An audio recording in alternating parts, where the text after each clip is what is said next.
Breaking news! We are dropping 2 episodes this week, baby. It's a double-decker.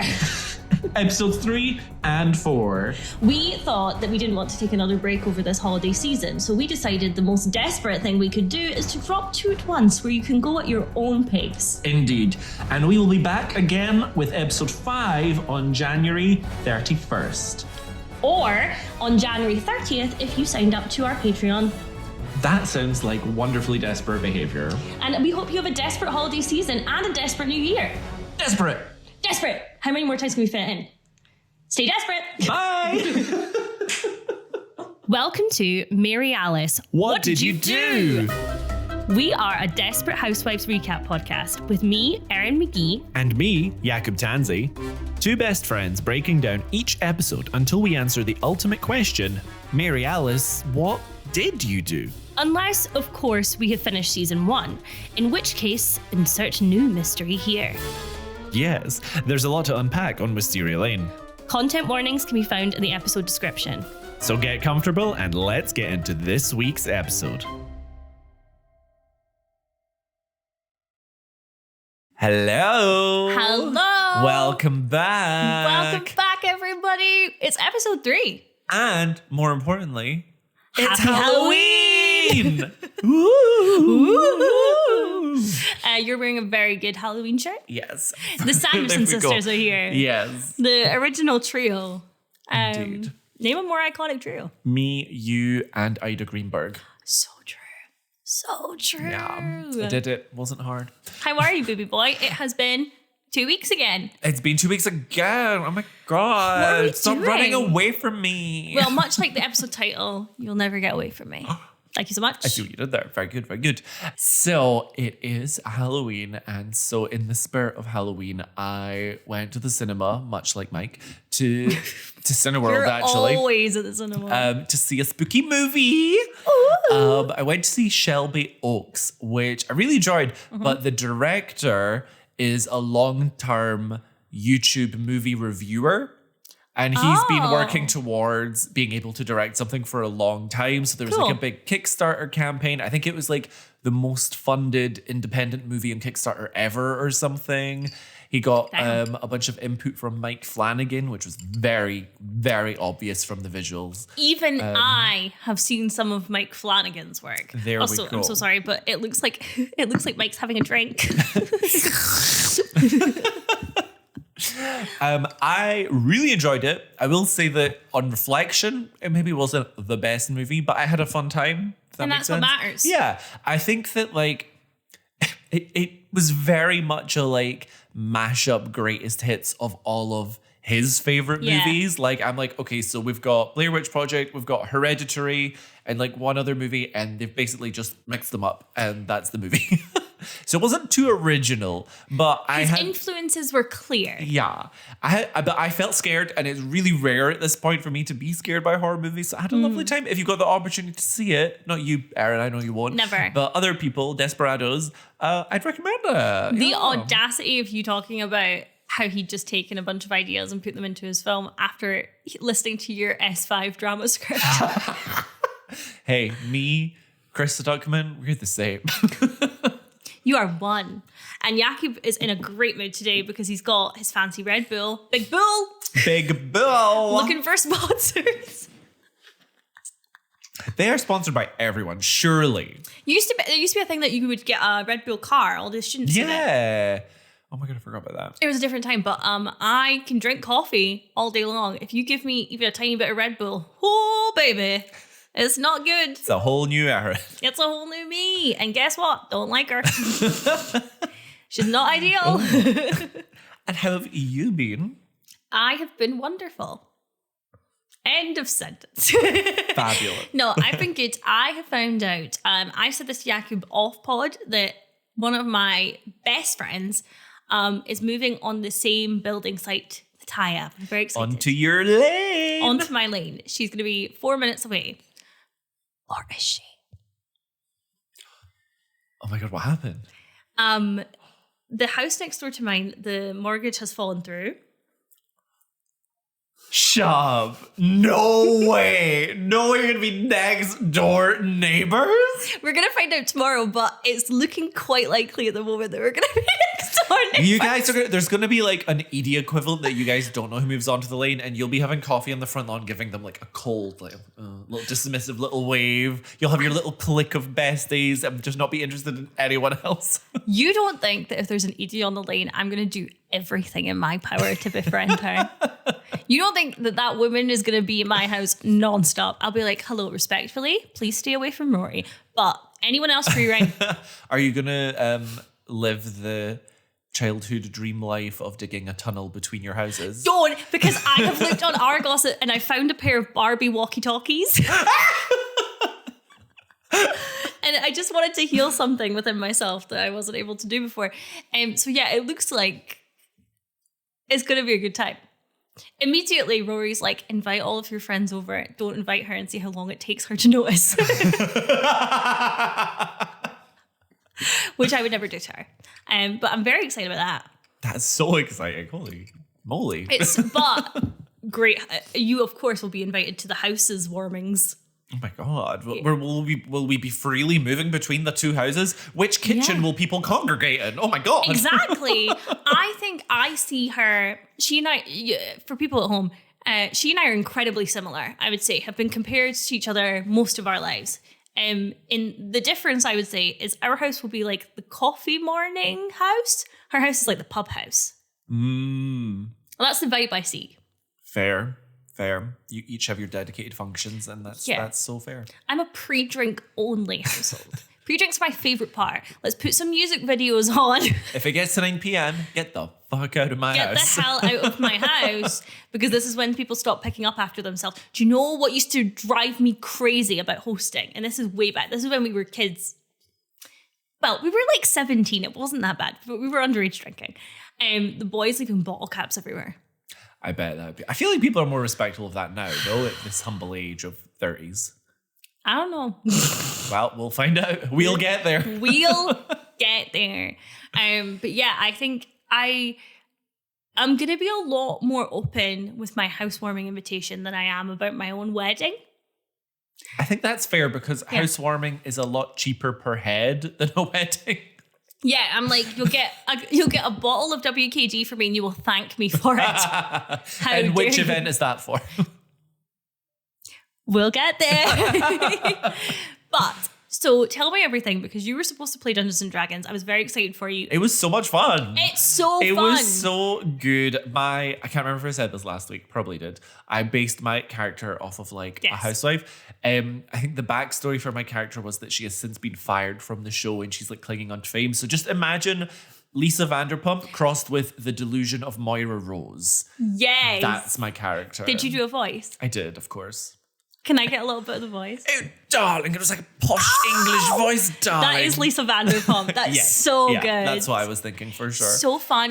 What class were you? I was a bard, because I put basically all my points into like performing kind of stats. I am not a fighter, let me tell you that much. So every time I do bardic inspiration, I'm going to just be reciting my Housewives taglines that I made for the character. So that's so good. It's a good time. But I think that everyone else was not nervous, but kind of like just quite hesitant to do anything, and I think it's vulnerable. Yeah, but I think as a result of that, and my character being so I'm getting my way and bratty, I did feel like I was pushing too much. And we took a break at one point and I'm like, are people enjoying this? Because I'm like, I think you guys need to fight back to my character more, because my character will not lead us to the goal we're trying to accomplish. She will lead us to her self-serving goal. Yeah. I don't know how much crossover there is with Housewives, Desperate Housewives fans and Dungeons and Dragons fans, but so I hope that was interesting to anyone listening. It's very interesting to me. So, will we get into this week's episode? Let's get into it. You said you weren't a big fan of this week's episode. There's something that really put me off about this entire episode, and once you see it, you can't unsee it. I did debate putting it on in the background, so occasionally you would see out of the corner of your eye what I'm talking about, because it's constant. There is an overwhelming amount of lime green in this episode. Oh. And it's very upsetting to me. Have you listed all the instances in your notes or some of them? I've got a fair few of them, but genuinely, okay. I was so distracted by like scene 2. I was going, oh, everyone's in lime green. That's a wee bit weird. By the end of the episode, I was like screaming at the TV. I was like, why? Stop her! Very fair. Well, all right. Well, let's squeeze into this lime then, and let's get into the cold open. Yeah, well done.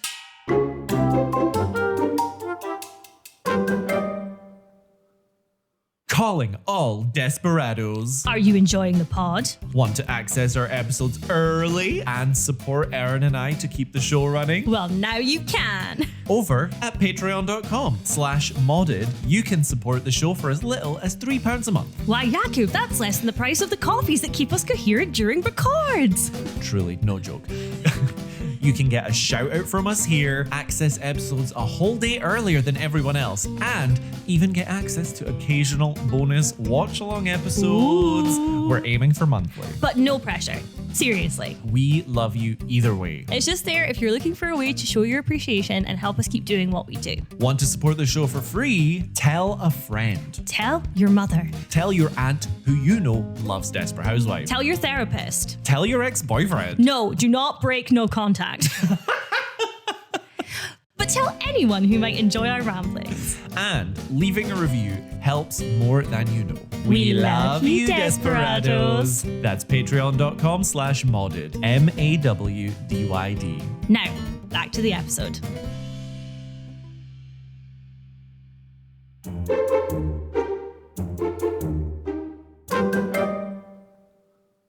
While Bree and Phyllis go to visit Rex's grave, Mary Alice voiceover tells us that Bree has grown concerned over the years about her mother-in-law's forgetfulness.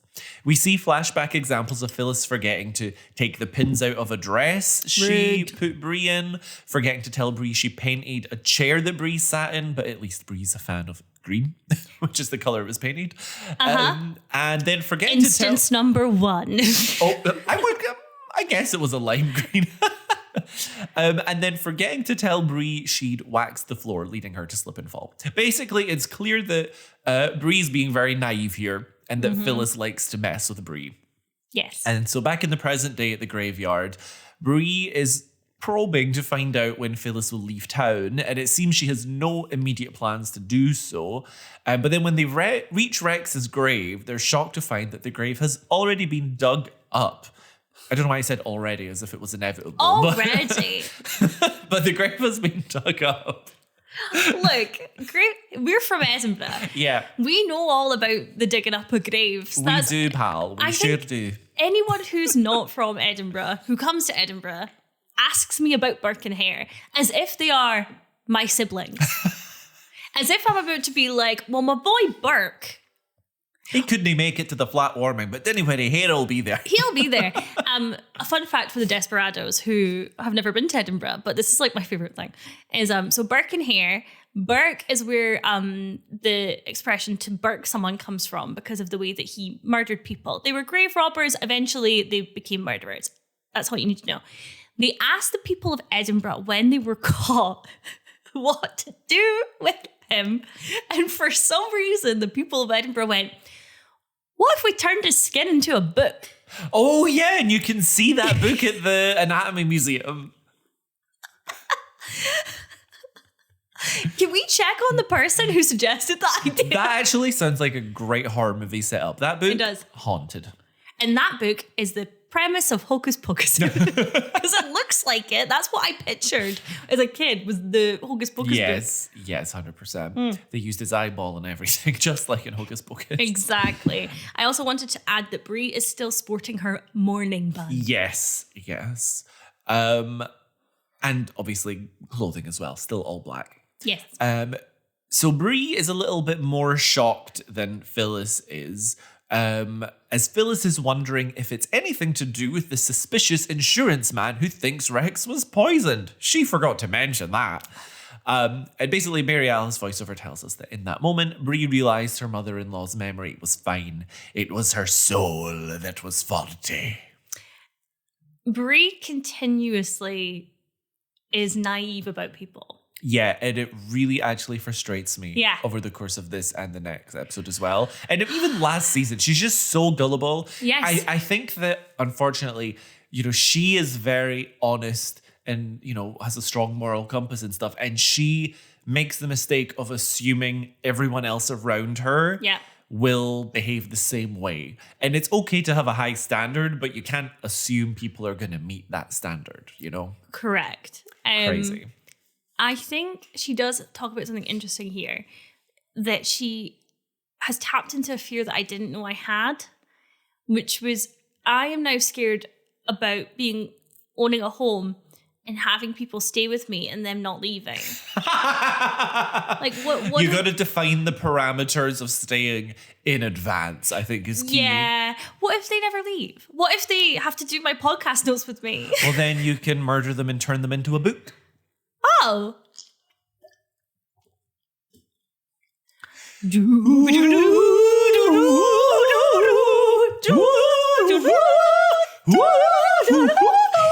know we were going to do that? I did write do spooky ver in my notes. Wow. We're so insane. We're professional. So Mary Alice voiceover now tells us about a party that happens every Sunday afternoon, hosted by, time for the listeners to guess. Oh. I have come up with 4 names and I'm going to give the Desperados a few seconds to see if they can guess what is the name of this random child that we see on screen. It's Excellent. A classic Desperate Housewives name. I laughed so hard when I heard it because it's ridiculous. We are fed this episode with the ridiculous names. Oh my God. So I've given you 4 options, Desperados. The first one is Chloe Pendergast. The second one is Maribel Draycott. Mm-hmm. The next one is Leorna Plimpton. And the last one is Felina Wexler. Do, do, do, do, do, do, do. The correct answer. Erin, what is the name of this child? Chloe Pendergast. Pendergasp. Pendergast. I can't stand it. If you guessed correctly, let us know in the comments. Did you write down the names of some of the additional guests? I did, yes. So Chloe is a child and she's hosting a little play tea party with her friends. It's kind of like a mini main characters situation. So the other girls are called Brittany Kreis and Marissa Ann McKay. Yeah. Here we are. It's so good. One of them's Ginger. She's like the little Brie and so on. And then Mary Alice also tells us that while they live out their fantasy, one of the older girls in the neighborhood was having a fantasy of her own. Cut to Gabby thirsting over John from her living room. I will say it's interesting that there's at the little make-believe tea party for kids, there's 3 of them, not 4. I thought so too. So it's like Gabby is the 4th one because she's behaving like a child. Yes, I wrote that down too. And thirsting over an ex-child. Yeah. Because one of them's brunette, one of them's ginger, and one of them is blonde. Yes. And I think, I can't remember all of their hair colors, but I do love that like one of them, she says brings formal attire and one brings her teddies and Mary Alice says brought the additional guests. And it's just so fun. It is very cute. But I watched the beginning of this scene, didn't realize it was a fantasy, and lost my darn mind. Yeah. So we see Gabby thirsting over John from her living room, who's doing the gardening shirtless. And you're like, wait, why is John gardening for Gabby again? Like, why is Carlos allowed this? Yeah, then John comes in, he's shirtless, they start making out. But yeah, it's just her fantasy. The reality is, in fact, an older, I guess, less attractive, but still shirtless gardener. You leave Ralph out of this. This has nothing to do with him. Yeah. So Gabby decides to go on a drive to the neighborhood that John is actually gardening on. Yes. And is just creepily thirst over him from her car across the street.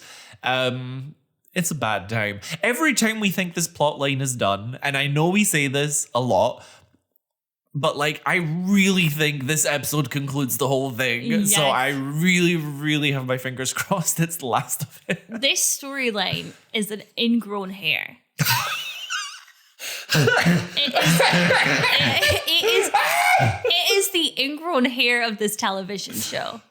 It comes out of nowhere. You're like, how do I get rid of it? Why won't it go away?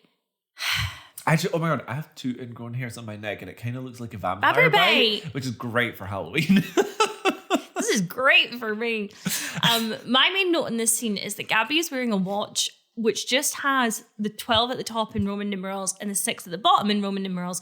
And it just looks like it would be incredibly difficult to tell the time on. I mean, let's be honest. That's an accessory. For her, that's jewelry. Yeah, that's fair. In our next scene, we're at the jail set. Our favorite jail set. Our favorite set. Gabby is visiting Carlos in jail. And Gabby is looking really gorgeous. Her makeup, her outfit, she just looks great.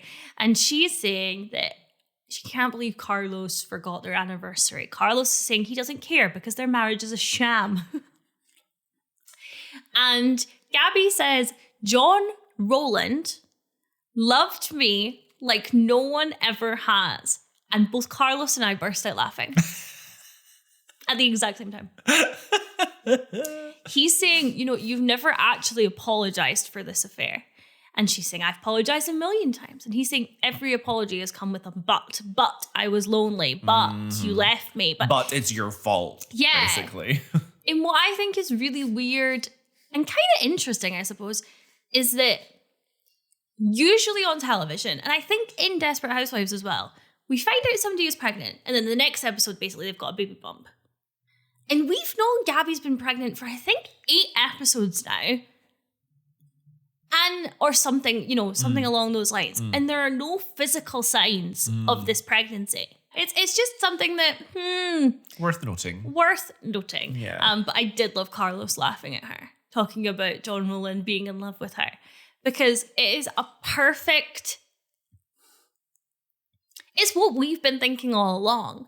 This child wasn't capable of being in love with her. It's like, Gabby, what are you doing? Yeah. It's very much as well like following the theme of fantasy, and this Gabby's delusion in that regard is very much her fantasy. I think it makes her feel less predatory to go, but we were in love. I understand that he was young, but we were in love.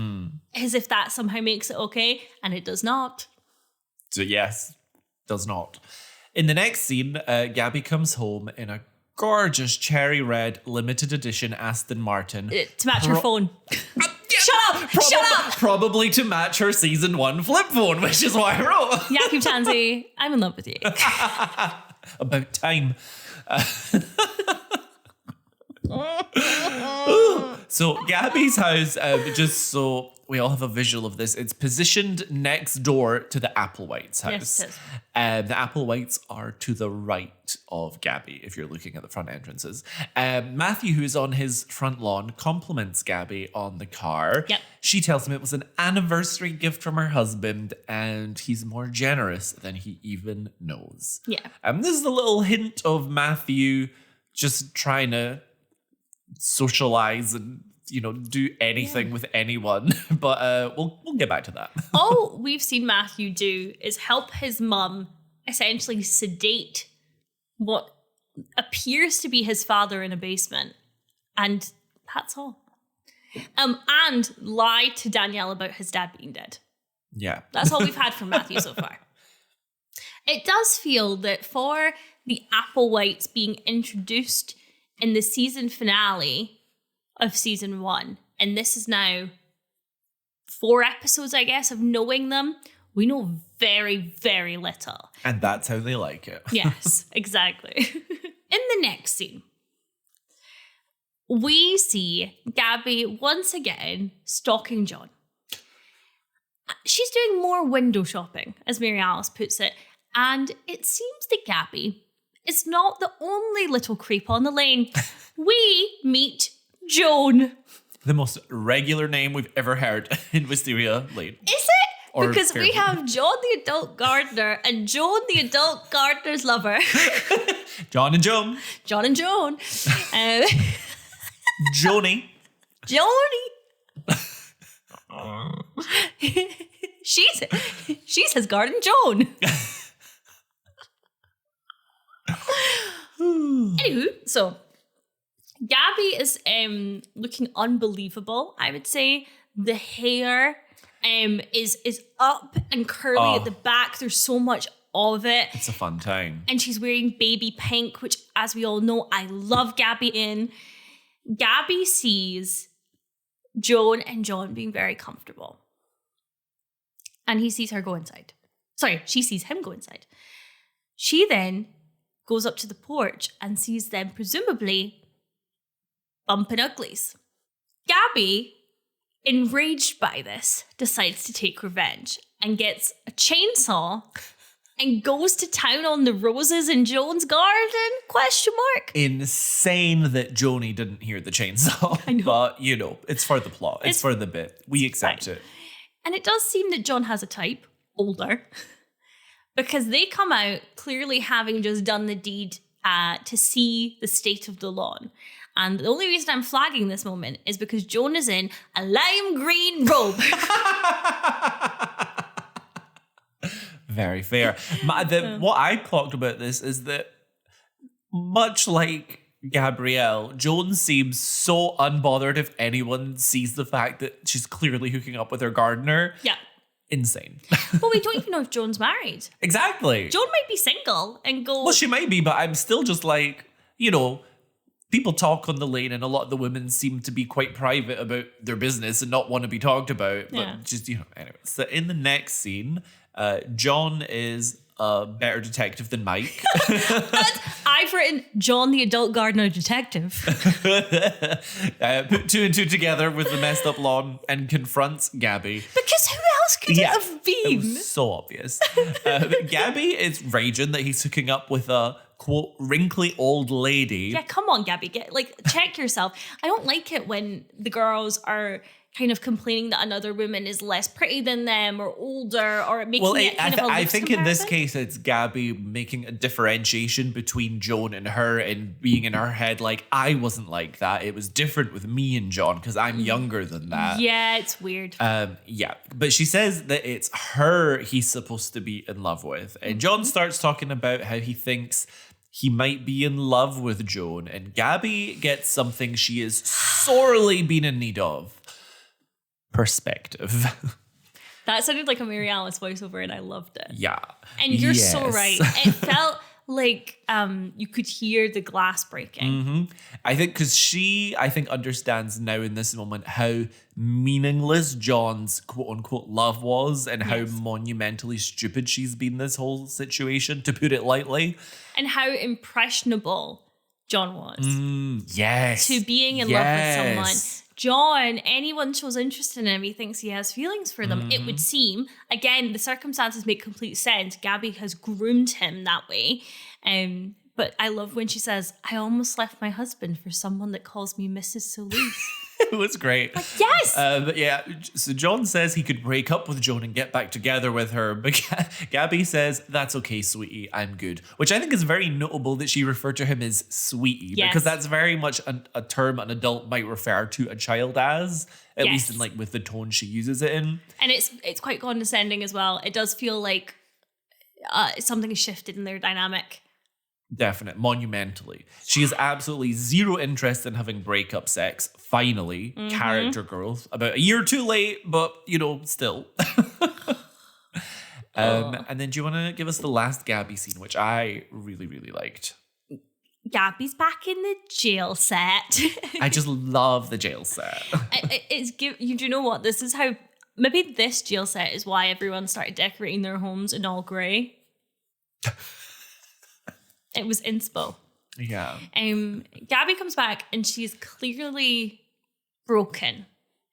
And she's speaking to Carlos and she gives him the first genuine apology I think we've ever seen her give.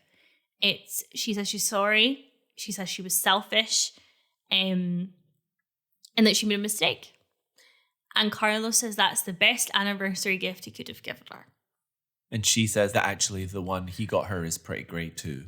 Alluding to the car. Vroom, vroom. Vroom, vroom. I think, though, I would also have liked to see him apologise for messing with her birth control in this moment. I'm not saying that one was bigger than the other. I just think this was such a moment of vulnerability and honesty that it feels like they're trying to move on, but there's another elephant in the room. Yeah. that I think should be apologized for. That's very fair. I think that no way am I justifying the birth control. Yeah. Gabby, I think, has made her peace with that. Yes. She's kind of on board with this baby now. It is what it is. And so I don't know if she's necessarily looking for an apology the same way Carlos needed one, if that makes sense. Yeah. Yeah, no, I think that's a fair assessment. I would have liked to see Carlos apologize, but I think just our focus on the whole show has been Gabby in this whole mistake with John, this whole crime with John. Thank you. I was going to say. Yeah. It's been so... It's just, I think because it's so rare to see Gabby do the right thing, it feels like such a breath of fresh air, and that just made me really enjoy the scene. I did really enjoy it. I do wish, and again, this is nitpicky, I understand. I wish it didn't take her seeing John with someone else for her to get there. Yeah. I wish she'd had that moment. And again, I wish the apology, but again, we know how the writers were seeing this. We know how the storyline was seen at the time. I wish the apology had been about the fact that he was a child, or even an apology to John. Yeah, I don't think that specific part of it is what she owes Carlos an apology Exactly. for. Yeah. Like, do both. Bring John into the prison and be like, I've got something to say to the both of you. Just two in one. Two birds, one stone.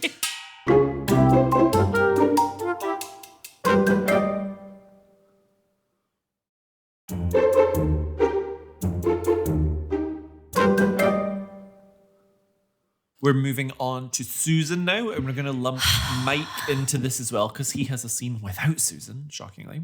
I know, crazy. So, a frustrated Susan is waiting on the street for the exact second that Julie was due to be returned from Carl as per their custody agreement. She is literally across the road. Yeah. Clearly, now that Carl and Edie are dating, and I guess Carl has moved in maybe, Susan is uncomfortable that Julie's spending time at Edie's home. Yes. And Susan is kind of joined by Mike as she marches over to Edie's place.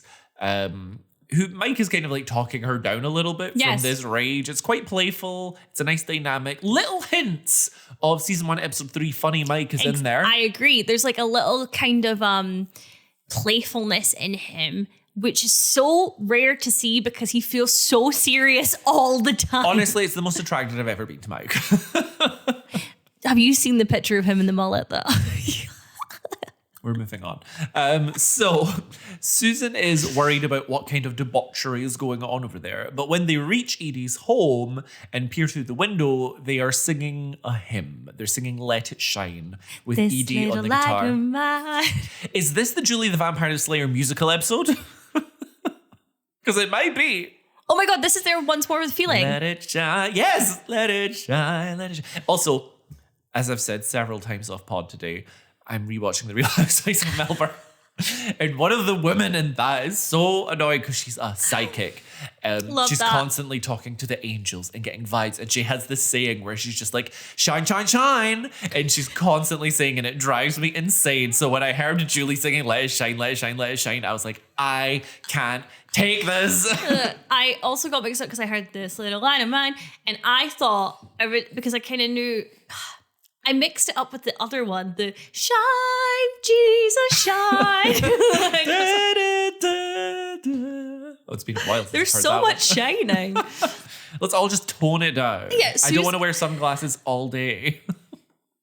So Susan says that she thinks that at Edie's, Julie is doing drugs, porn, or smoking. The big three. Shine, shine, shine. Shine, shine, shine. Shining is gnarly. And but it's so funny seeing Edie playing guitar.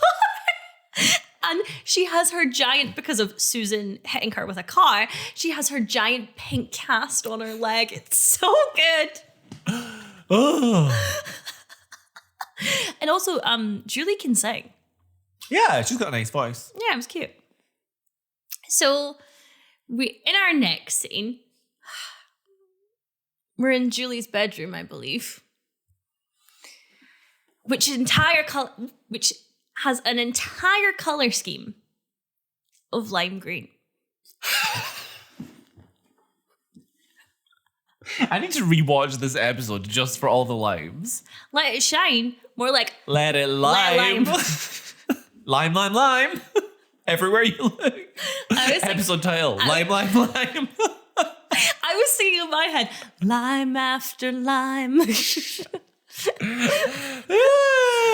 So Julie's doing the camp rock meme where she's talking about Edie playing guitar and she's like, she's really good, right? And Julie's bedroom is also very much of its time. Also in this scene, I know it's not the point of this scene, but we get an insane Edie lore drop. Yes, yes. Oh my God. They're like, Julie just happens to say, and it's never addressed again from what I remember. She's like, Edie's family are all very musically talented. They're like the Von Trapps growing up, except her brother overdosed. I think it's meant to be part of a joke, but I don't know anything about the Von Trapps, so it went over my head and I was just so focused on Edie has a dead brother that's never brought up again. Well, Crazy. The Von Trapps are very musically talented. Do you know who the Von Trapps are? No. They are the family of kids in The Sound of Music. Oh, okay. I've not watched that.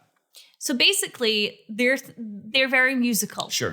There is no overdosing. There is running from the Nazis, but there is no overdosing. So I think this is just a genuine lore drop showing that Julie's getting to know Edie a bit better. Okay. Anyway, Susan is kind of offended because Julie is going to do the church family concert. The family Foleys. And I'm like, what does that mean? What does that mean? The Foleys, a musical, a Sondheim music. In fact, let me look this up right now. Oh, that's probably it. I think it's the Sondheim musical where most of the episode titles are from. Oh my God, I was hearing, I can't not remember what podcast I was listening to the other day, but the people on it were talking about how it's quite common for TV shows to use songs as episode titles. Yeah. And then they started talking about Grey's Anatomy and people in like season 20 being like, there were better songs that could represent this episode. And it's like, yeah, they did that like 10 seasons ago. At this point, they're scraping the bottom of the barrel here. Yeah, it's literally like Madison. It's literally like Addison Montgomery is doing a pediatric surgery. The episode title, Pink Pony Club. Like, it's like we're done. Follies is a Stephen Sondheim musical. Okay, well, that makes sense. That most of the Desperate Housewives season 1 titles are named after. Thank you for telling me that, because otherwise I was just getting frustrated at how random and like, I'm like, what is this word that's just been made up? So there we go. What is this word? And Anyway. so basically at Family Follies, Edie is going to perform on guitar while Julie sings. And Susan is like, how dare you not ask me, very talented pianist. And then Julie is like, oh, you've not tickled the ivory since the 70s. It's just a really weirdly written conversation. And because of the like lime green background and whatever, it feels like a fantasy scene. Fantasy, it's all about fantasy this episode. Lime after lime. In the next scene, we're in the Applewhite's house. Susan will enter, don't worry. But for now, Matthew is kind of going stir crazy, staying at home all the time. He wants to go out and play, I think, football. Yeah. But Betty is discouraging it, not wanting anyone to try and be friends with him while they're keeping a low profile. They're preparing their usual tray of food for their prisoner. Betty gets the food, Matthew gets the gun. But when they unlock the door that leads down to the basement, jump scare! It slams open and the man they've been keeping captive bursts out of there screaming. And this is our first actual look at the man. Yes. And it is a bit of a blur because all three of them are struggling on the ground. But we do get a little bit of a look at him. And they're struggling until eventually Betty picks up the gun and smacks the man's head with it, knocking him out. It feels... I know we have had an episode of Mary Alice stabbing Deirdre. This feels disproportionately violent to what we have seen so far. Yeah, I mean, not justifying Mary Alice killing someone, but that was a reaction, whereas this is very calculated, this prisoner they're keeping. Yes, I think this is extreme violence that we are seeing. I think it's also worth noting that even though the prisoner's presence is blurred, they do not look the age of what we would expect Betty's husband to look like. Yes. Yeah. I really didn't like it. I know we said we'd get into this more as we expand, but I really don't like the way that the first black family on the lane is being depicted with such disproportionate violence to what we've been seeing the other families doing. And again, I am not pretending that I am an expert on this or have a particularly intelligent take, but seeing a single Black mother keeping someone in chains in a basement, I don't know what was done at the time or what the response at the time was to this. I read up a little bit that Mark Cherry was saying, they didn't intend the Applewhites originally to be a Black family on the lane. It wasn't written with that idea in mind. However, I think if you have a show like Desperate Housewives, where most of the actors are predominantly white, and you are somehow trying to represent people that aren't white in any way, you have to be incredibly careful about what stereotypes you could potentially either be falling into that could be really harmful, or you just need to perhaps consider that if you have the only Black family on the lane, why are you surrounding their mystery and violence? Yeah, it's like, I think that's the crux of it. It's that they are the only Black family. Yes. Because it's not to say that they couldn't give this plot line to a Black family. Yes. It's just the fact that it is the only one. And that it says something about it, Yes. And I also can understand that the actress who plays Bessie is phenomenal. Oh, she's very great. She's sinister as fuck. Oh, and if you could get her, I could understand changing a script, but I would change the mystery, I think. Or at least have a consultation of what that could look like. Mm-hmm. And I don't know if that was there. Or bring in other Black characters as well, or something. There was a lot of things they could have done to not end up like this. Yes. I think the main thing that sticks out to me at this point in the story is the violence, and also the kind of cold calculation it feels is behind it. We're not getting any warmth from Betty at the moment. And that also says something, intentionally or not. I'm not sure if we ever get any warmth from Betty, to be honest, but I don't remember that well, so we'll find out, I guess. We will find out. Yeah. I think it's you. So it's the same scene, but now... The door has gone. It is Susie Q. Betty immediately answers saying, "What is it?" And why is Susan like this? It is so deeply annoying. She is saying that she wants to take piano lessons from Betty because, as we know before, Betty played piano at Rex's funeral. Betty says she doesn't do lessons.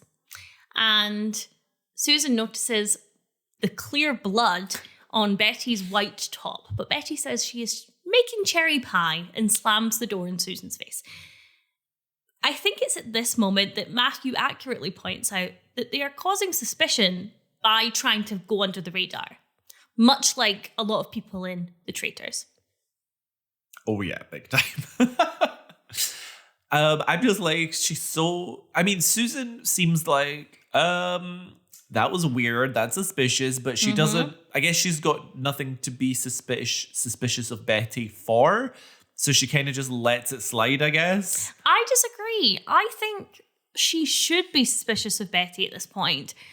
One, because of the cherry pie thing, but two, the previous episode where she said the noises were Matthew, and then Matthew showed up with the groceries behind Susan, and it was proof that he wasn't the one that was in the house making the noise. Yeah, how badly is that cherry pie going? But also, I will say, Susan, every time she speaks to Betty, it's that she wants something. Yes. And so I think Susan is just a bit self-centered, and she's just so focused on accomplishing her goals. A bit. Oh, yeah, to put it lightly. So I think for that reason, she's just so unfocused on these suspicious things. It just annoys me because she is the best detective on the lane. Yeah. But until we have John, the adult gardener detective. Yeah, but I think just because she's got nothing actively against Betty, there's no mystery on the lane they're aware of that they need to pin on someone, so she's just not in that detective mindset at the moment with Betty. That's true. I think that's fair. Our next scene is very exciting. My baby's back. We get our season 2 debut of our bestie Felicia Tillman. She's looking rough. Mike brings her flowers. She's still very banged up from Zach's attack. Felicia is packing to go back to Utah for a bit and is sad to realize that the flowers were just a ruse to find out if she knows where Zach is. However, Felicia is mostly just raging that Mike let Paul go in the season 1 finale. She ends the scene by giving Mike what was my quote of the week for sure. I have my quote of the week in this scene, but I don't know if it's going to be the same one. Okay, so my quote of the week is when she finishes the scene by saying, "I don't like to be negative, but you really should have killed him," and then closes the door. Mine is just before that. Okay. Where he's trying to find Zach, and she says, "Funny thing, since he beat me and threw me down the stairs, we just don't stay in touch like we should." She just knocking one-liners out of the park, one after another. Bang, bang, bang. Shine, shine, shine. Shine, shine, shine. Bang, bang, bang. Lime, lime, lime. Good things come in threes. Oh. I love limes. Okay. In our next scene. This scene also feels like it just doesn't belong. Susan is playing the piano. Betty is providing some constructive criticism that Susan completely ignores. Standout. And Matthew, in air quotes, is playing very loud hip-hop music while this is happening. Susan doesn't find this suspicious in any way, shape, or form. Drowns out the noise of the dryer, Betty says. Yes. Meanwhile, we see downstairs that Matthew is installing a new lock on a door in the basement. Yikes. Yeah. The music's like covering up the noise of him drilling. Mm-hmm. But I think, Betty obviously said no to Susan before, but she's now changed her mind about the lessons to like fit into the neighborhood more. Yeah. But that doesn't mean she's suddenly friendly, because I think her feedback to Susan is very blunt. It's like, don't do this. I don't think it's very blunt. I think it's constructive. Susan's like, I know better. And she's like, that's really funny. You're coming to me for lessons. Oh my God. In the next scene, I just was rolling my eyes so much. Julie and Edie finish practicing another sing-song when a lurking Susan, who's let herself into Edie's place, starts clapping. I mean, Susan has priors. She always lets herself into Edie's place, and sometimes she lights a fire. She's there with the match, like, She's like, this little light of mine, I'm gonna let it shine.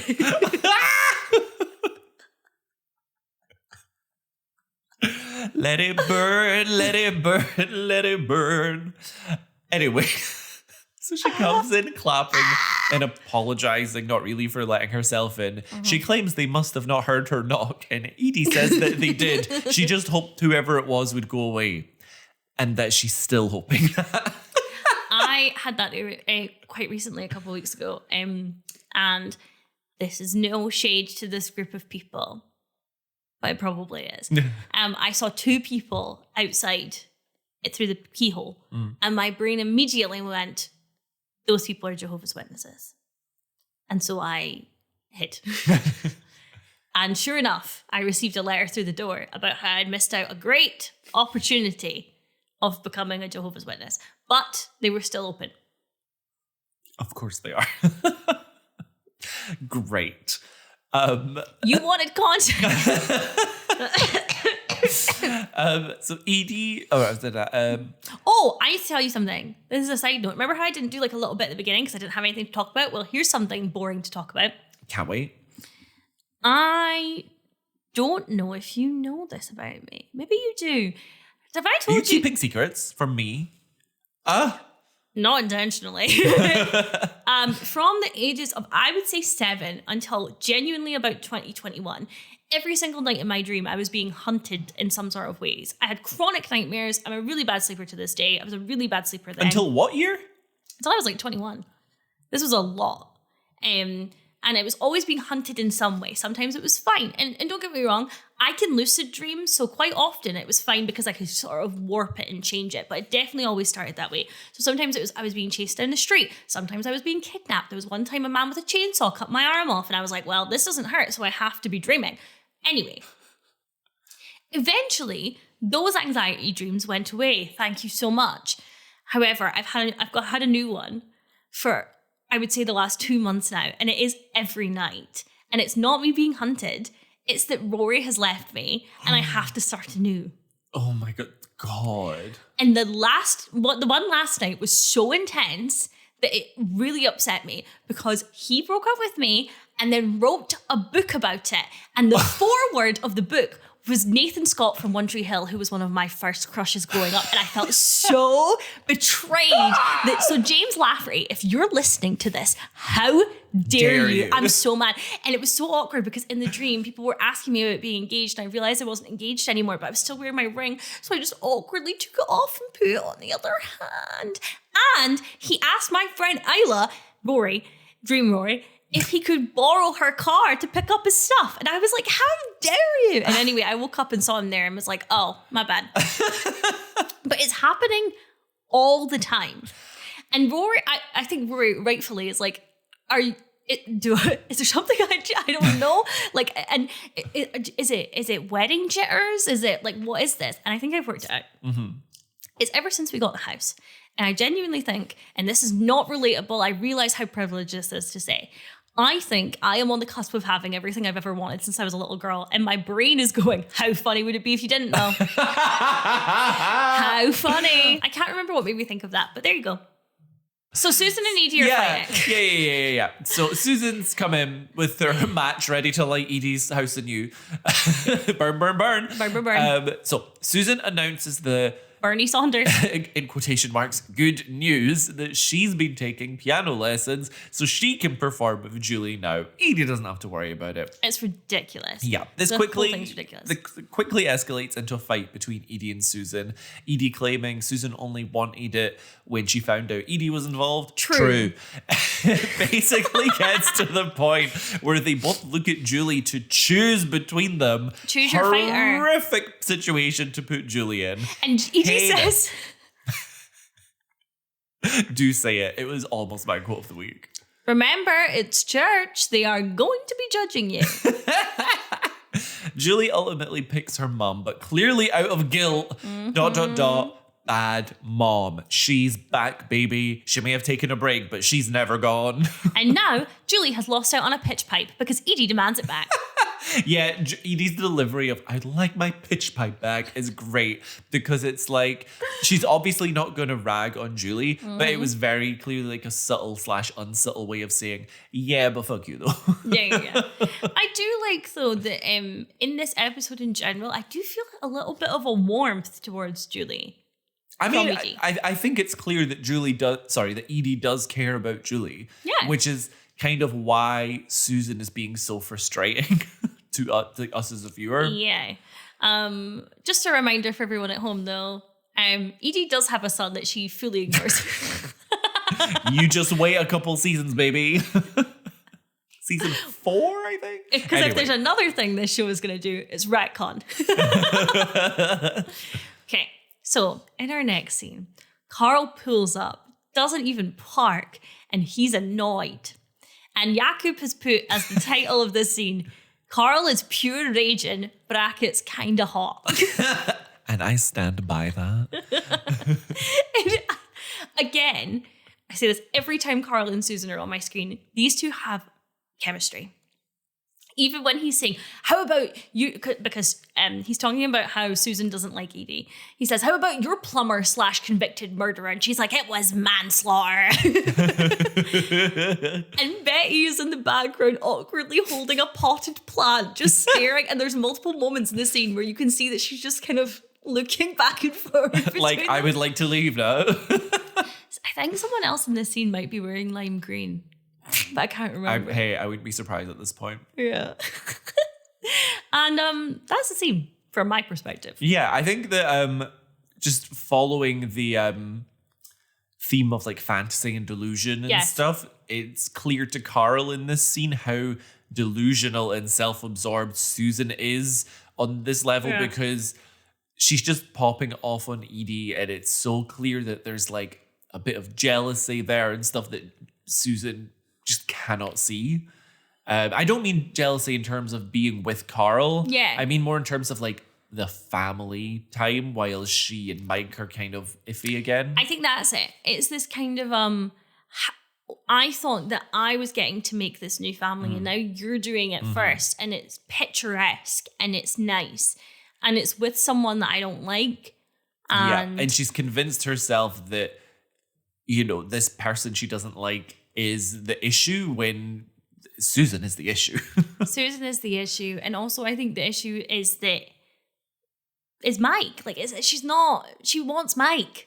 Yeah. Susan apologizes to Betty at the end of the scene as well, but Betty's like, oh, I've been through my fair share of family knockouts. Literally. I didn't like it. Don't like it. I don't like it. But I will say that is probably a little hint to suggest that whether it's Matthew's father or not, that this person they're keeping prisoner is family. Also, is the idea at the beginning of the scene that Susan has brought Betty a plant as a thank you?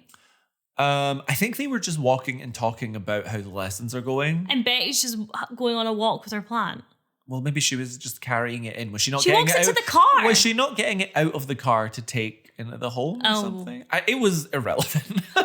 Because I was just thinking about how often in this show people gift plants to each other. Maybe because it's we've said that before, and then Mike shows up with a plant for Felicia, and then I'm like... Do you think it's a lime tree?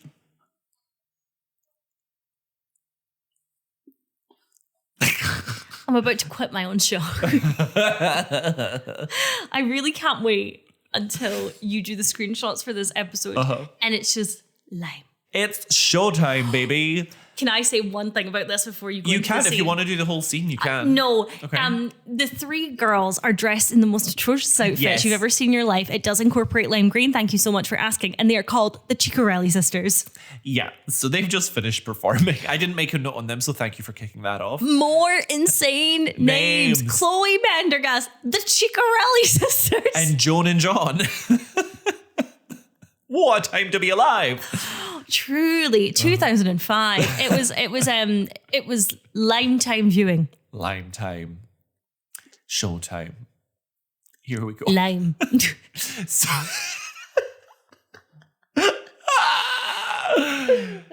okay, it's time for Julie to shine at church. Carl is ready to record. He's in the pews with Edie. And Susan is sitting down at the piano, but she feels bad at the last minute seeing Edie in the audience and realizing she genuinely cares for Julie.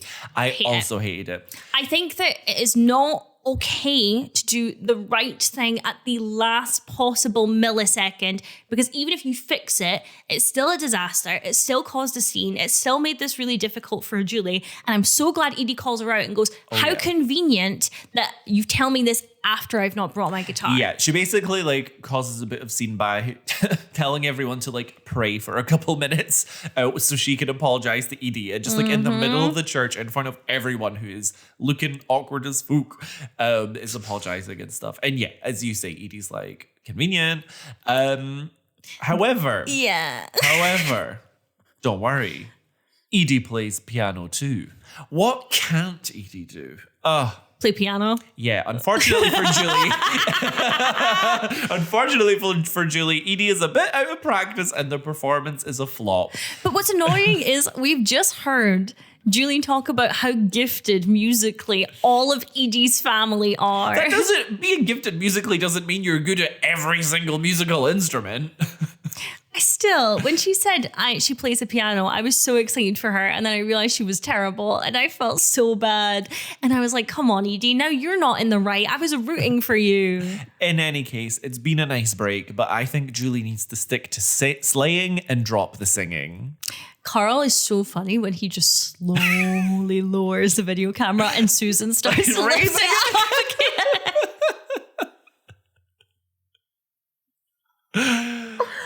And that's our Susie Q. That's Susie Q. That's a wrap on the musical episode of Julie the Vampire Slayer. Of course, it ends in a church. And also, of course, it's an episode where we have a corpse dug up. Do you think Rex is a vampire? And actually, he's not. Oh my God. Oh, he's been dug up, or has he clawed his way out?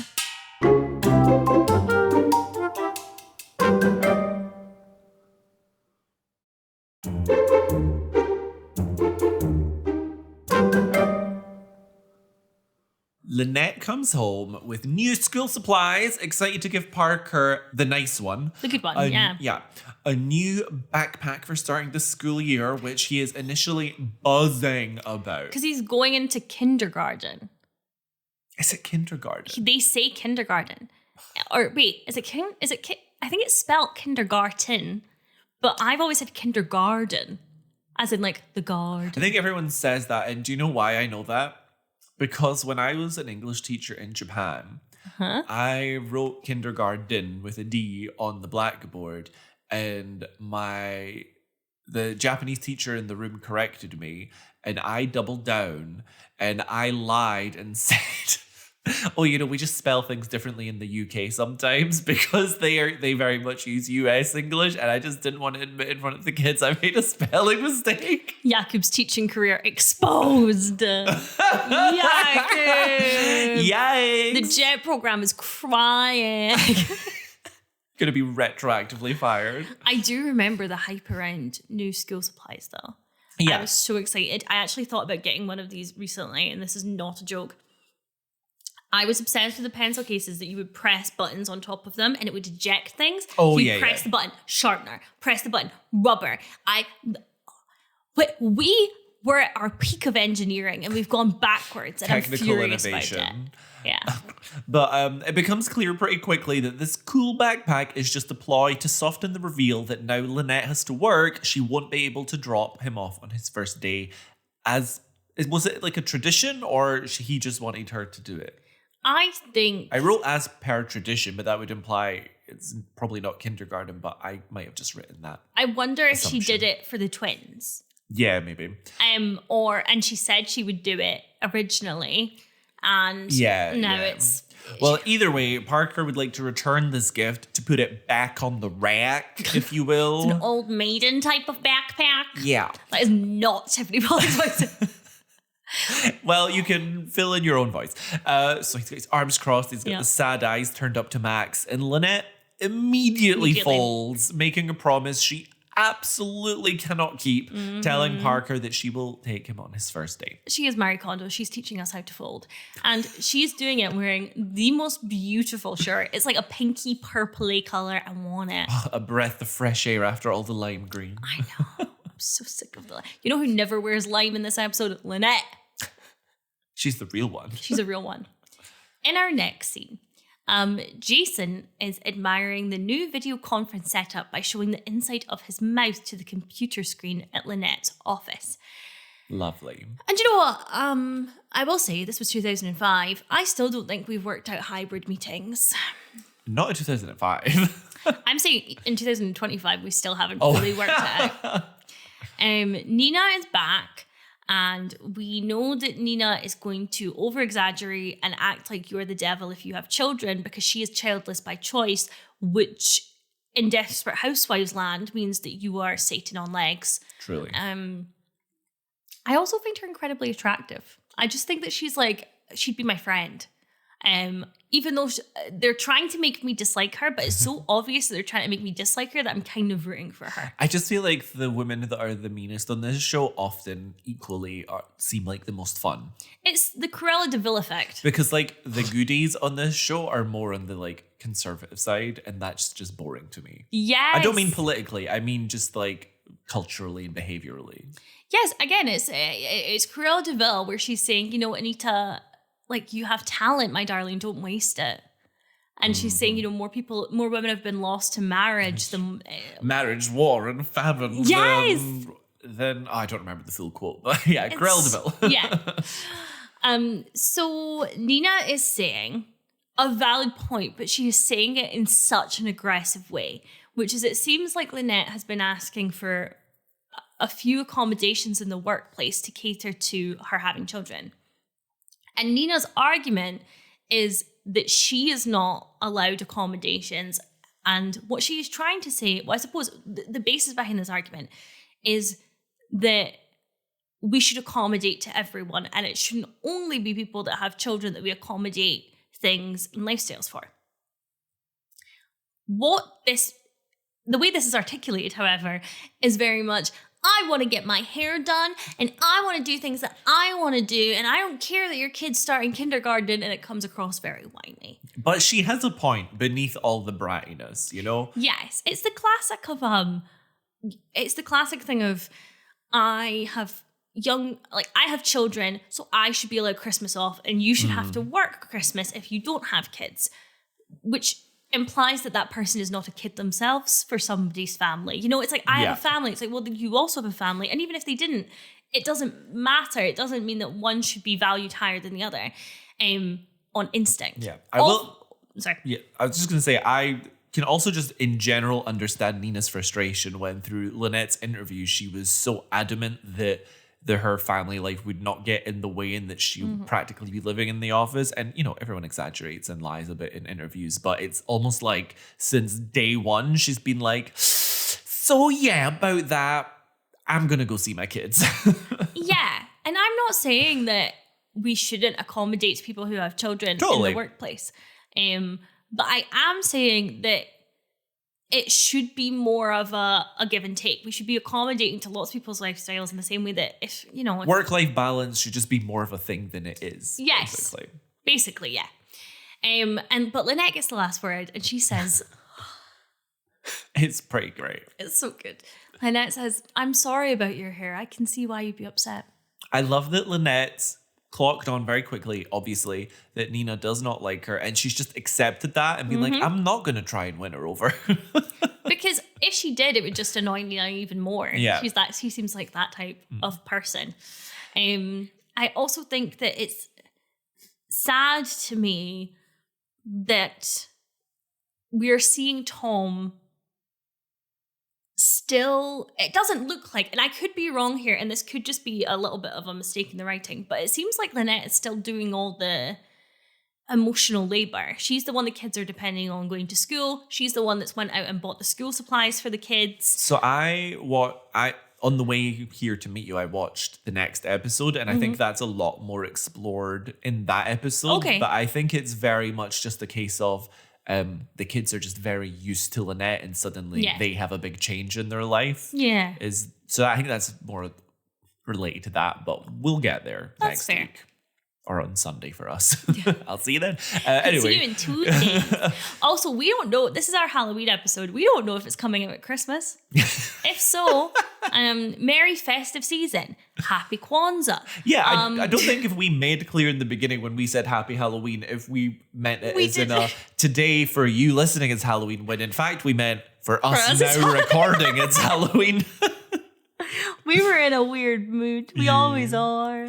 So as Lynette's leaving Nina's office, she gets a little light bulb moment as she sees Jason still messing around with the video conferencing software. And when I say video conferencing software, to be clear, it's just an old USB webcam. That's it. And we cut to Lynette showing off the new tech at home to Parker, telling him that this will allow her to be there on his first day. She's kind of stolen it. Yeah, but we all steal office supplies, so it's fine. Do we? I'll never admit to it, but I'm just saying generally.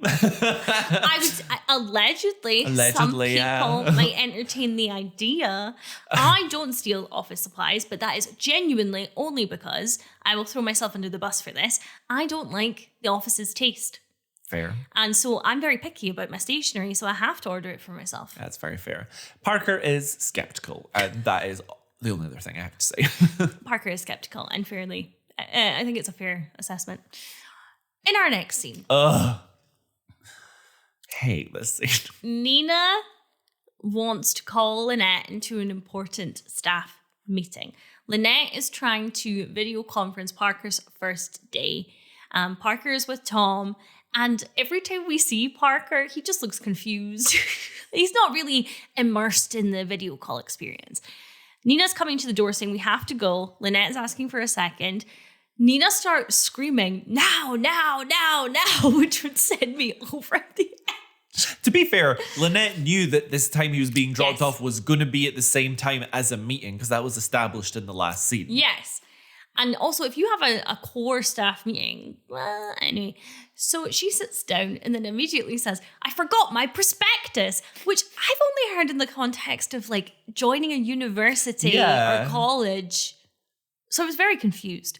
A little detail I liked is that I appreciate that Nina keeps using the same mug throughout the episode as someone who also sticks to my consistent office mug.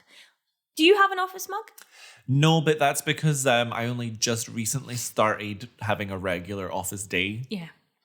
I do in the studio where I go to sometimes. I have a regular office mug there. I would like to know what it's like. It's got little tartan Scotty dog silhouette pattern on it. It's not my personal mug. It's just my favorite of the mugs that were there. And what is the shape of it? Like, is it flat? It's like, very flat, wide. Small but wide? Quite wide. I wouldn't describe it as a small mug. A nice medium-sized mug. It's got a good volume to it. The handle's big, which is important for me because I have big hands. That's what I was going to ask you about, because quite often the shorter ones that are wider have a really small handle. Not the case. Not the case. I brought my own mug in. I may well do that soon to my office since it's a new regular day thing. Mm-hmm. And mine is it's an Eleanor Bowman mug. It's got my star sign on it, which is Capricorn. As if you all haven't guessed. I don't know. What do you think my star sign is? Guess in the comments. I would say you're... Did we not wish me happy birthday in one episode though? Probably. But they don't know when we recorded that. That's true. I would say that I think if I had to guess, I think I would guess yours easier than mine. Yeah, I would agree with that. Yeah. Anywho, so Lynette she comes back into the room after doing a bit of a back and forth. We get the classic farce thing of like, I'm trying to be in one place, but I'm needed in another. It's the sitcom thing where somebody's changing their outfit because they have 2 dates to the dance. It's like that kind of thing. And eventually, Lynette sees that Nina's mug is leaning against a book and she has an idea at the staff table.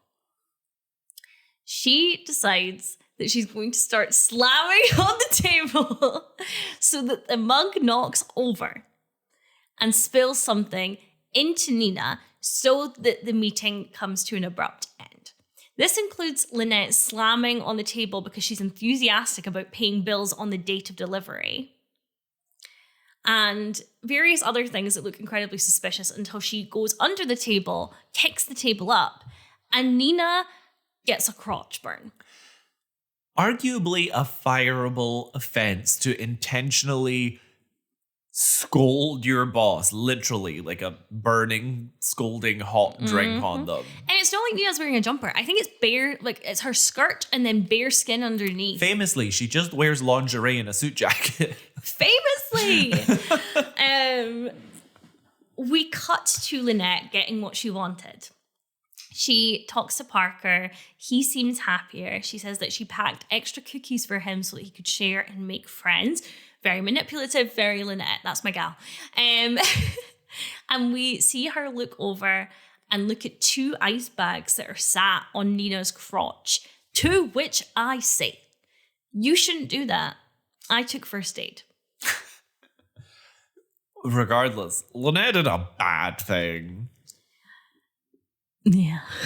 You're not going to try and defend her. No, she caused a burn.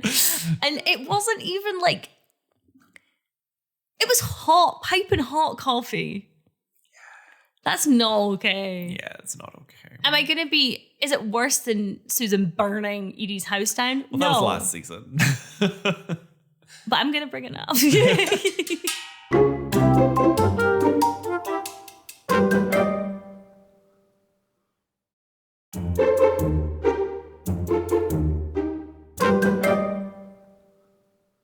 Bree is at the detective's office, outraged that she's a suspect in Rex's death. Let's all cast our minds back to the opener of this episode where Rex's grave has been dug up and Phyllis is filling her in on the suspicious insurance guy and stuff. Yes. Anyway, the detective, the actor for the detective, is that one guy that's in everything. I think what I remember him most from is like one of the executive angels from Supernatural. He is Kurt Fuller. I don't know what that is. That's his name. Oh, the actor. I was like, what character is that? I don't know what that is. He is in He's in Scary Movie, Ghostbusters 2. He's in Elvira. Ooh. And hold on, these are films. Let me find some of the TV shows because that's where you and I are going to really shine. He's in The Good Fight. He's Judge Peter Dunaway. Yeah, no, that is what I know him from the best because he's in The Good Wife as well as that same judge. He's in Supernatural. Yeah. Drop Dead Diva. I don't know if you ever watched Drop Dead Diva. I did not. He's in Glee. He's in Grey's Anatomy. Obviously. He's in Ugly Betty. Oh. And he is also in a show called I'm Not Gay. Couldn't be me. He's in Charmed. That's definitely how I'll know him. Fair. Anyway, he literally is in everything. He is in everything. Bree realized that he's talked to Phyllis, and since the detective won't listen to her, decides to give him a statement on the record. And on the record, she says, "My husband died of a heart attack. I loved him very deeply, and your mother did a lousy job," and storms off. She also refers to Phyllis as a raven loon. Yeah, which, fair. I just enjoyed it as a turn of phrase. Raven loon. A raven loon. So. Oh, this next scene. Love. The next scene is so good. I don't know if Bree has packing cubes or a method, but she has immediately packed up all of Phyllis's belongings and in those bags that look like carpet print on them, and she is ready to kick her out. Yeah, literally in the time it took Phyllis to make her morning coffee. Which I love. Bree's efficient. Now, all I have to say about this is choose your fighter. Erin versus Bree. Is this me packing up your stuff? Yes, if you remember way back to episode 2 of this podcast. A whole season ago.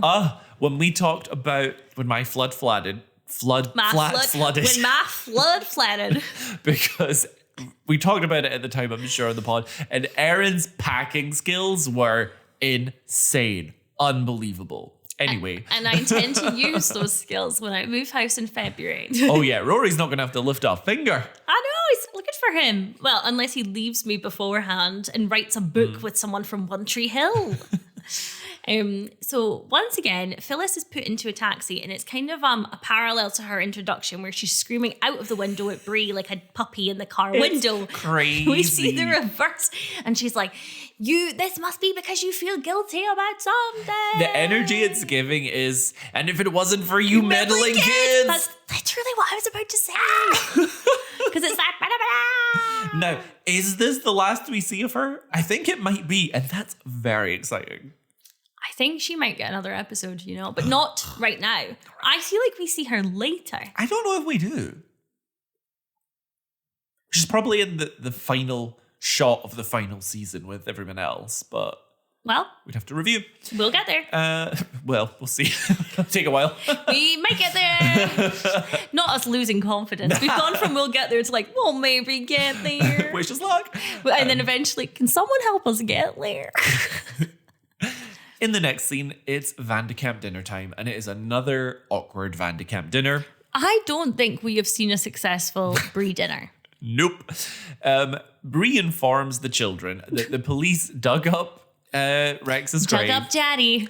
Or that he potentially clawed his way out as a vampire. And that they suspect that he was murdered or potentially turned into a vampire. Yeah. And when she tells them that she's a suspect, the kids kind of just look at her like with this expression that says, "So did you?" Yeah. And Bree obviously assures them that she didn't, but they still seem sus.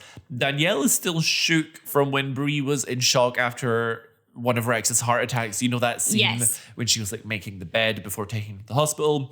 Also, Danielle's hair here. Why can't I speak? Danielle's hair here looks fab put up. Yeah, I it's thought cute. so. I thought it was cute. Very nice.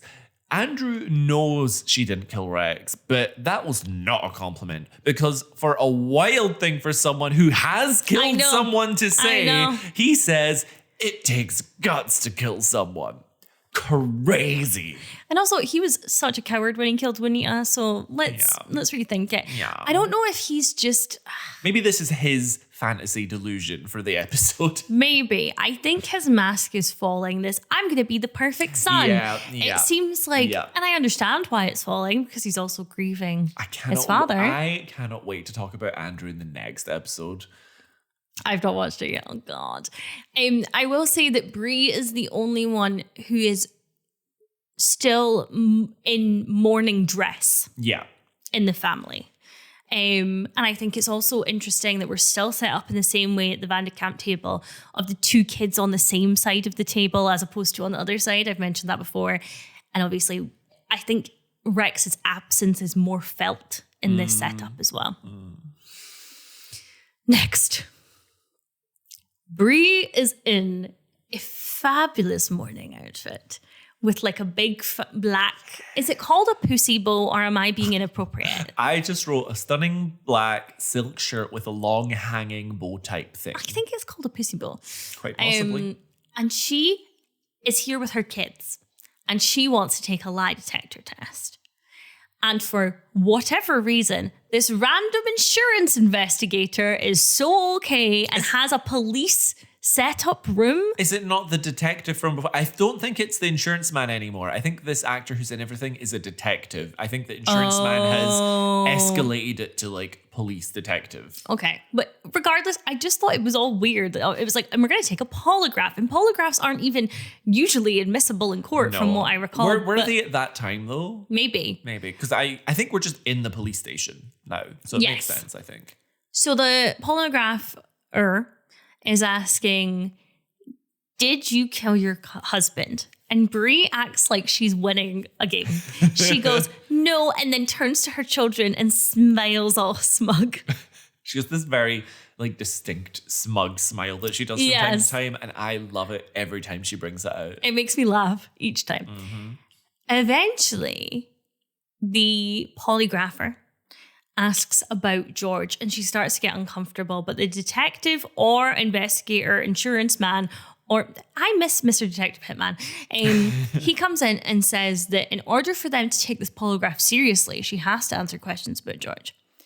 Eventually, they ask if she is in love with George, and Bree says no, and the lie detector determined that was a lie. Yeah, a little blip in the spike in the graph. She tries again, and once again is showing signs of deception. Yeah, the polygraph is going crazy the second time, like spiking like hell. And Danielle and Andrew are not pleased, and I do think that that is valid. Danielle says, who even is George? So Danielle has no idea even about the friendship between Bree and George, which was a huge part of kind of Bree's time in the last season. Andrew's the one that says he is our pharmacist. And I think that their response to this makes complete sense. Absolutely. Bree marches up to George at the pharmacy and basically wants his help to prove to the police they didn't conspire to kill Rex. She wants him to take a polygraph too, which is interesting because George did indeed murder Rex. Yes. Or turn him into a vampire. He stopped his heart beating, and they probably thought that meant he was dead. But actually... Dun, dun, dun. A vampire doesn't have a beating heart. So there we go. That's the tea. During their chat, Bree has to admit to the results of her own polygraph test and excited at the idea of something romantic between himself and Bree. This kind of old delusion kind of reignites, I think, in George. And he agrees to the polygraph test so they can move on, I think, in his mind, move on to the next step of their quote-unquote relationship. In this scene, Bree seems to be questioning her own feelings about George post the polygraph test. Now, I don't think Bree does have any romantic feelings for George, but tell me why she's so naive that she is gaslighting herself into thinking so. I think what the polygraph test picked up was the deception about her having an emotional affair. It picked up that she kind of knew she was doing something that she shouldn't be. Yeah. I also really like that when she's kind of admitting her feelings, she turns away and starts to fix the pharmacy up a little bit, which has a massive, Massive greeting card selection. But that's classic coping mechanism for Brie, is just to immediately start tidying and organizing things. Yeah. I thought it was all quite interesting. Obviously, I hate George, and it does feel very much like somebody going into the basement in a horror film of that kind of, this isn't going to end well. Yeah. Our final voiceover. Mary Alice is speaking about make-believe, and we see the tea party once again. Pendergast. Pendergast is back at it with that tea set. She is. Did you ever play with tea sets? No.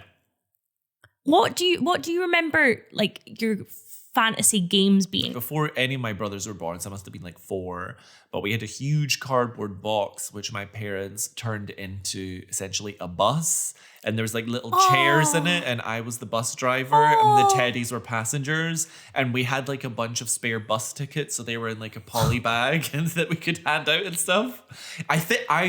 That's my memory of it. Obviously, that's a long time ago, so I don't know how clear that memory is, but that's how I remember it. Cool. My dad can clarify once he's listened to this. That's not making me want to cry at all.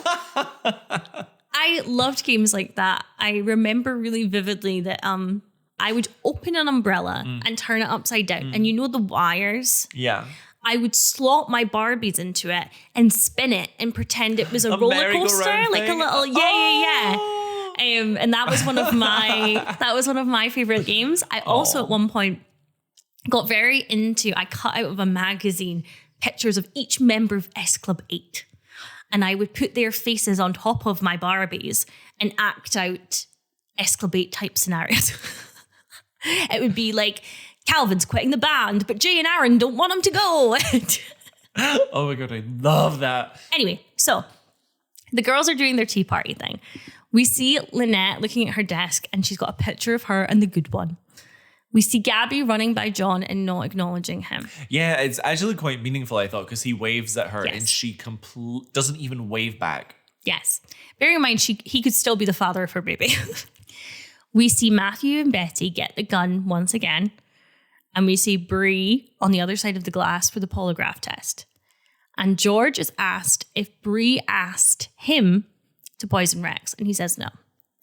And that is the truth. And then they ask if he murdered Rex.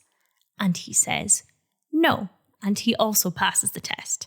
Now, there are many ways to cheat a polygraph test. I don't know if I've heard about this because I watch like Criminal Minds and stuff, but I know there's one where if you clench your butt, that it doesn't pick up deception. I think that's one of them. And I think there's also one where like if you slide, there's one of the readers is on your finger and you can slide it off. And that can also help. I read it as that George is not just delusional, but veering on just being a literal psychopath. Yeah, maybe. And to the point where he genuinely believes his own lies. And so when he says that, in his mind, he's telling the truth. And so he doesn't have the physical reactions with his brain chemistry or whatever the test picks up on. That makes sense, but maybe he's clenching his butt. Let us know in the comments what you think, guys. Butt clench or psychopath? I loved the way Mary Alice finished off this voiceover as well. It just felt quite sinister with her classic, yes. She's like, the game of make-believe is a simple one. You start the game of make-believe by lying to yourself. And if you can get others to believe those lies, you win.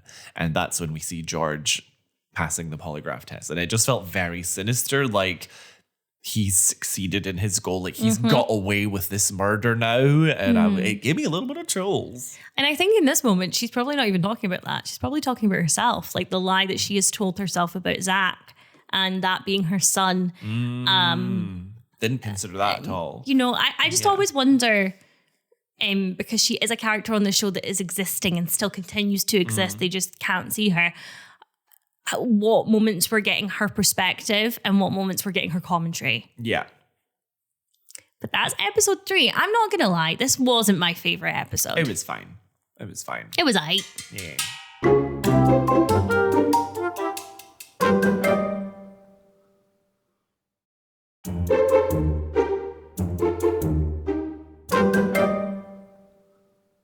My monster of the week is Lynette for assaulting her boss with a hot coffee. I don't mean to beat a dead horse and go too far, but my monster of the week is the color lime.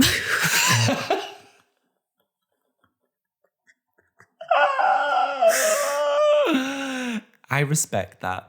That's a very respectful choice. But Erin, would you go on holiday with the color lime? what color would I go on? I think I would go on holiday with a burnt orange. Oh, because it's giving sunset. It's giving sunset, but also flirty. It could party, but I wouldn't mind if I was sat beside myself at the pool. I'm going on holiday with your Red Bull can. Yeah, I'm holding it up. That is the color it's giving.